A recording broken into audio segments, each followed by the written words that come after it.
The strange truth behind Nirvana's Lithium no one talks about. There's something strange about Lithium, even by Nirvana standards. It's loud, then quiet. Sacred, then sarcastic. It sounds like it's about religion, or maybe insanity, or maybe both. When it first came out in 1991, critics tried to decode it. Fans argued over what it really meant. But when they asked Kurt Cobain to explain the lyrics, he wouldn't. Not even a little. He said it wasn't about what people thought it was. And then, he left it at that. So what I asked Lithium about, is it a cry for help? A mockery of belief? Or is it a way to survive when nothing makes sense? Because once you look closer at the lyrics, the timing, and where Kurt was emotionally, this strange, shifting song starts to feel less like a riddle and more like a confession. Not a clean one, not something that explains itself, but the kind of confession you make when your brain doesn't feel like yours anymore. So today, we're going to look at Lithium the way Kurt never wanted to talk about it, not to define it, but to understand why he wouldn't. And maybe in that silence, we'll find the meaning he left behind. Some said it was anti-religious, mocking Christianity with a chorus that repeats, "I love you, I'm not going to crack like a broken hymn."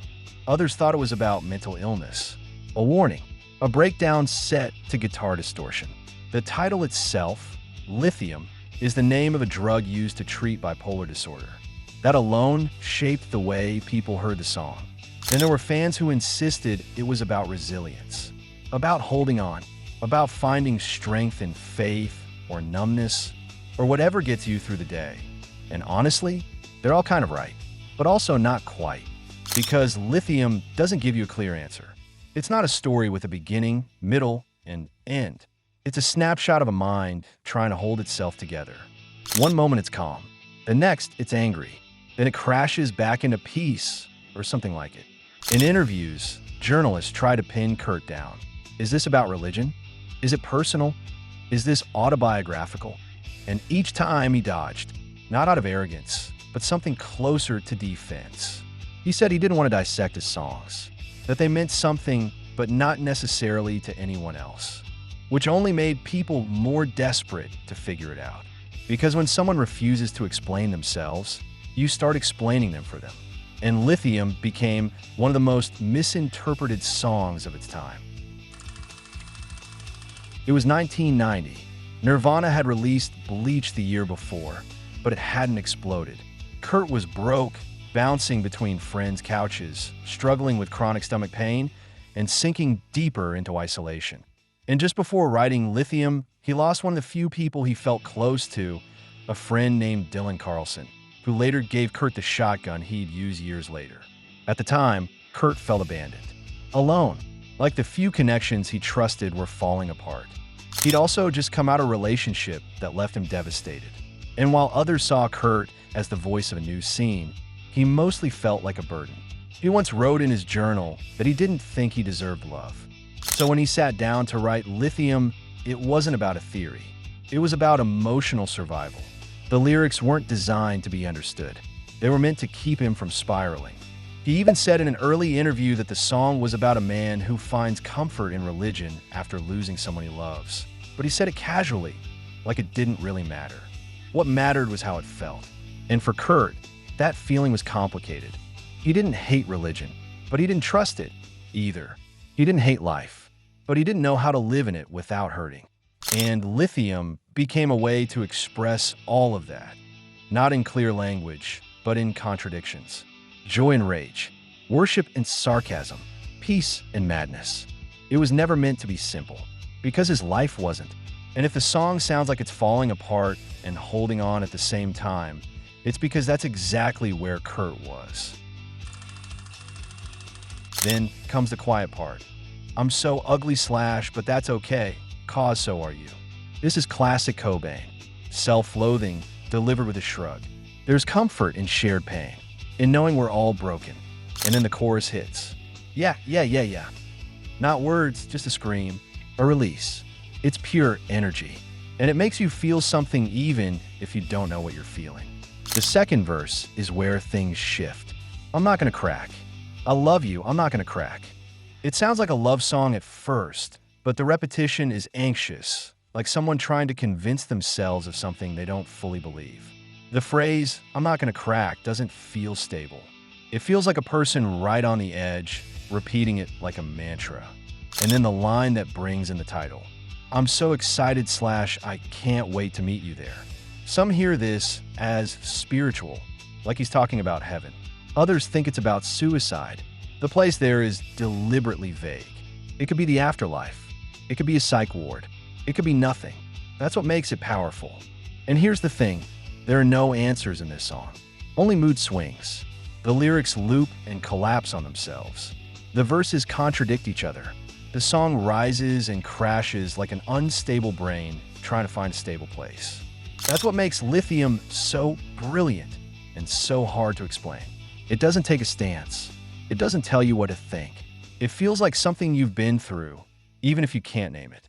And maybe that's what Kurt wanted, not to explain what he was going through, but to show us what it sounded like to live inside it.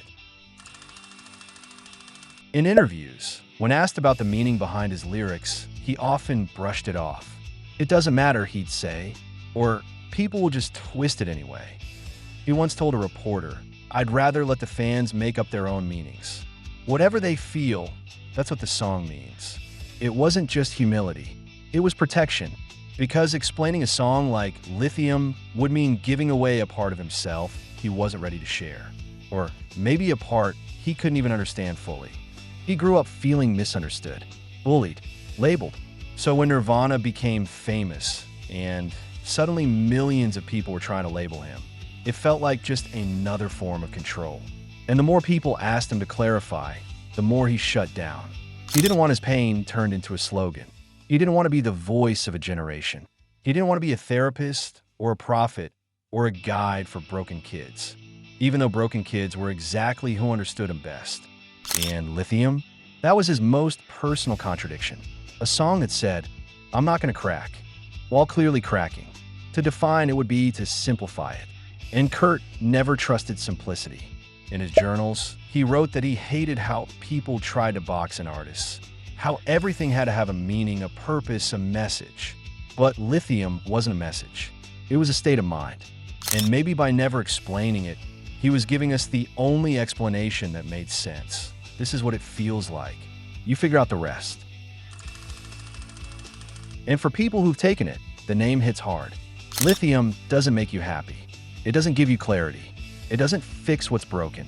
What it does, at best, is level you out. It softens the spikes, blunts the edges, keeps you from swinging too high or crashing too low. It can save lives, but it can also make you feel like a ghost of yourself. And that's where the song finds its power. Because Lithium isn't a celebration. It's a portrait of numbness, of a person trying to believe they're okay, even if that belief is forced, medicated, or empty. Kurt was fascinated by emotional extremes. He once said he was terrified of going numb, of not feeling anything. That's what scared him more than sadness, flatness, silence, being muted. In that way, Lithium becomes a metaphor for survival.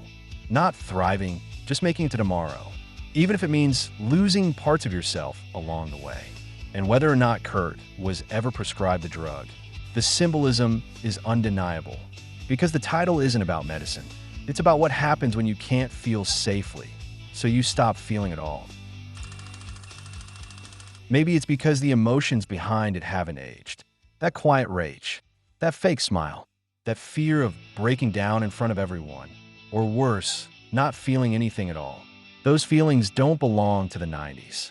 They're human. They're timeless. For a lot of people, Lithium is the first song that ever made them feel seen. Not in a pretty, polished way, but in a chaotic, conflicted, real way. It doesn't sugarcoat the experience of mental health. It doesn't try to fix you. It just sits with you in the dark and says, "Yeah, I know." And part of why it still works is that Kurt never told us how to feel about it. He didn't turn it into a lesson. He didn't explain the ending. He just let the song exist, full of contradictions, unresolved feelings, and unanswered questions. In a world that's obsessed with certainty, Lithium gives us something more honest: confusion, survival, emotional static. And maybe that's why we keep coming back to it. Because sometimes The most powerful songs aren't the ones that show you the way out. They're the ones that sit next to you and say, I don't have the answer either, but I'm still here. Kurt Cobain didn't write songs to be solved. He wrote them to feel something, or sometimes just to feel anything at all. Lithium is messy, confusing, honest in a way that almost feels unsafe. And that's why it matters. He could have explained it. He could have cleared things up, but he didn't. And that silence turned the song into something even more powerful. A mirror, not a message. Because the truth is, no one can explain your pain for you. And sometimes, the only thing that makes sense is letting it not make sense. So if lithium has ever hit you in a way you couldn't describe, that's the point. You're not supposed to decode it. You're supposed to recognize it. The fake happiness, the real numbness, the flickers of belief that keep you breathing even when nothing else does. That's what's hiding in the scream. That's what Kurt left behind. And maybe that's why he refused to explain it, because some feelings don't survive translation. If you connected with this story, consider subscribing for more deep dives into music that changed lives, especially the ones that never tried to explain themselves. Thanks for watching. See you in the next video.